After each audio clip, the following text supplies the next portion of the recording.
calling upon Dr. John Davis Akkara. He needs no introduction. He will be giving us the glaucoma update for the year.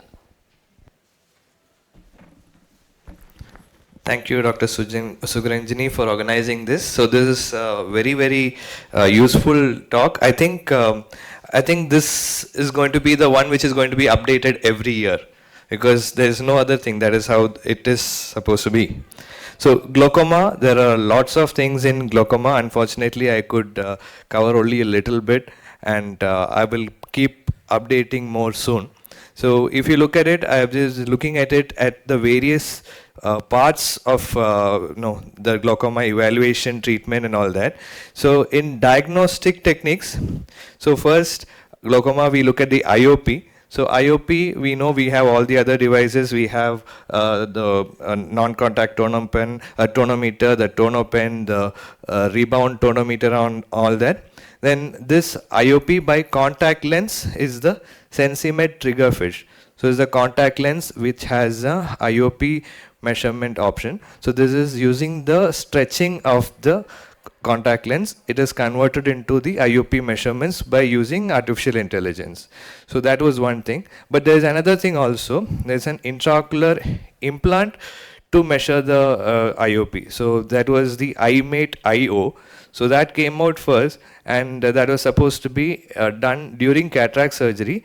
You put in a CTR-like device with the sensor on it, along with the IOL, that stays inside the capsular bag and keeps monitoring the IOP, and it can be monitored by using a sensor which basically sends in radio signals to elicit a response, and that sends the values back.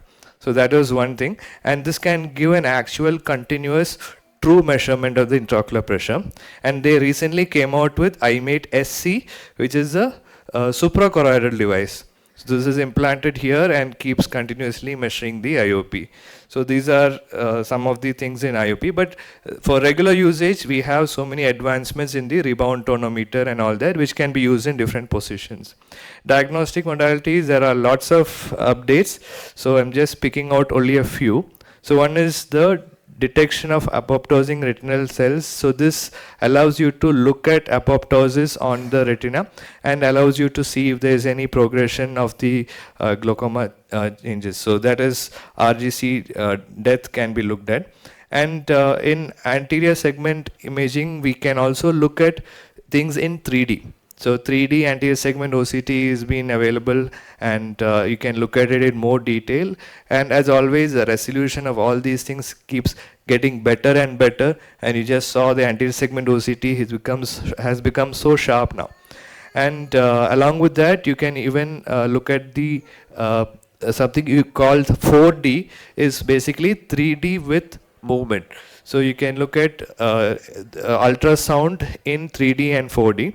So that is the UBM and regular ultrasound has gotten better at giving you the position also.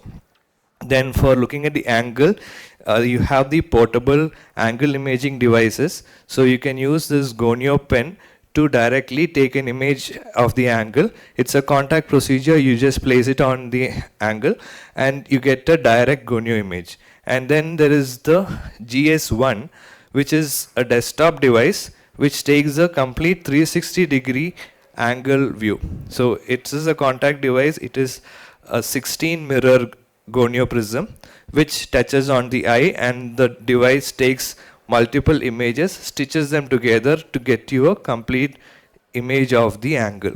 So that is what is important. Gonioscopy, actual visualization, is what is important rather than the anterior segment OCT. So functional testing, if you see, we have seen the last few years has been the era of virtual reality perimetry. Lots of virtual reality headsets, starting from the very low cost one, that is a periscreener.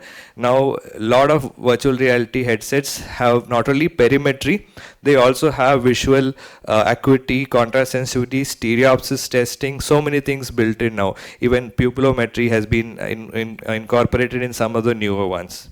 So, and then the next level of the virtual reality perimetry will be avoiding the patient problem. So this is a subjective test because the patient has to subjectively press a button to let us know. So by using this EEG electrodes on the device, N-goggle tries to remove the subjectivity of perimetry and try to get accurate measurements of perimetry by getting the EEG readings. As soon as the patient sees a spot, the EEG knows that the patient has seen a spot. So that is the advance in that. So there's a lot of advances in AI, artificial intelligence in glaucoma, starting from OCT segmentation to fundus detecting early glaucoma by from smartphone fundus images and so on.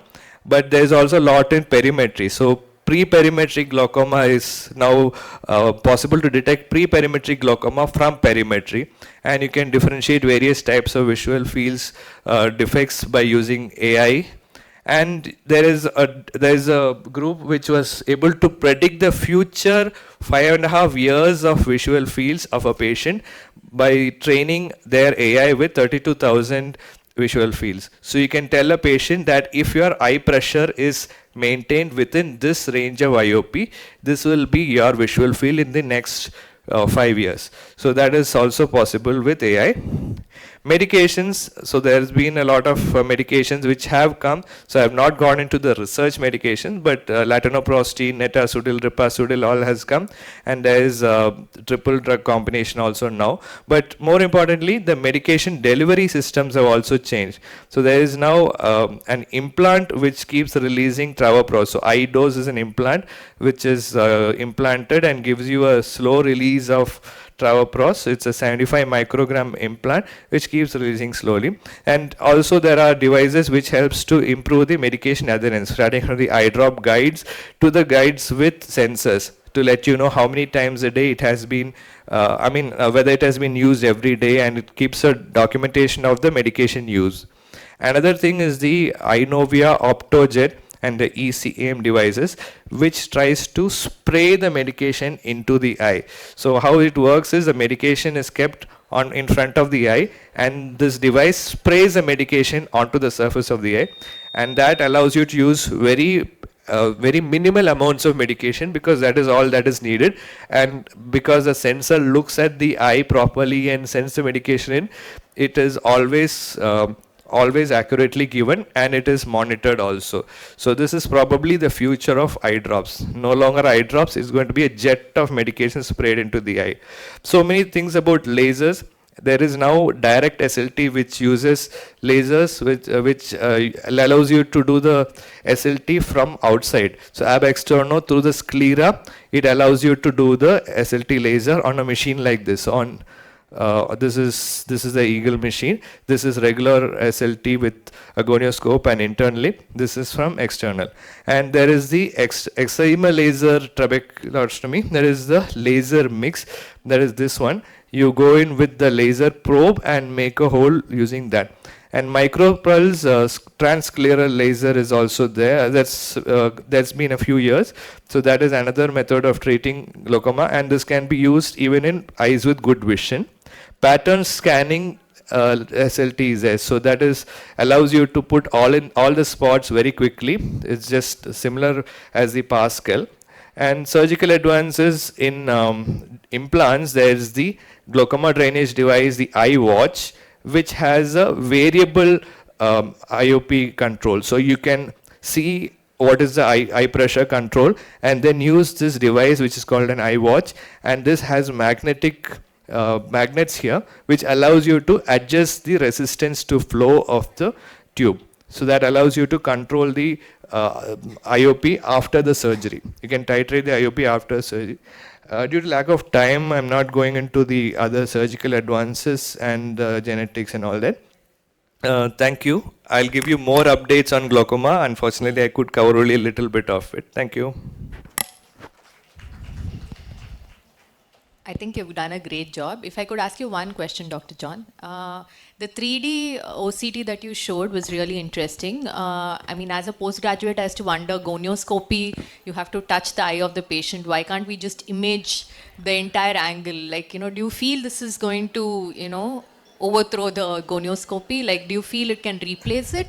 So this imaging of the angle, it is still a contact procedure, unfortunately, because of the laws of physics. It does not allow you to visualize the angle without crossing the critical angle. So it is still a contact procedure, but the advantage is it allows you to take the entire picture and then you can look at it at leisure, because directly looking at the gonioscopy several times is a very difficult procedure for a patient. But and asking about whether it can be done non-contact, maybe we can improve I don't know, ASOCT to such an extent that it is possible in the future, but not crossing the critical angle with visible light. And what you showed about the eye drops that can be monitored, the monitor which can be fixed to the eye drop, I think that would help in analyzing whether your patient is compliant to the medication also, I guess. Exactly. So that is one thing which we all forget. We diagnose the disease and we prescribe the treatment, but the patient does not often even understand what we have told. So this sort of thing will allow you to monitor the patient's treatment, which is actually the most important part. So that is what we have to be always aware of. Thank you. That brings us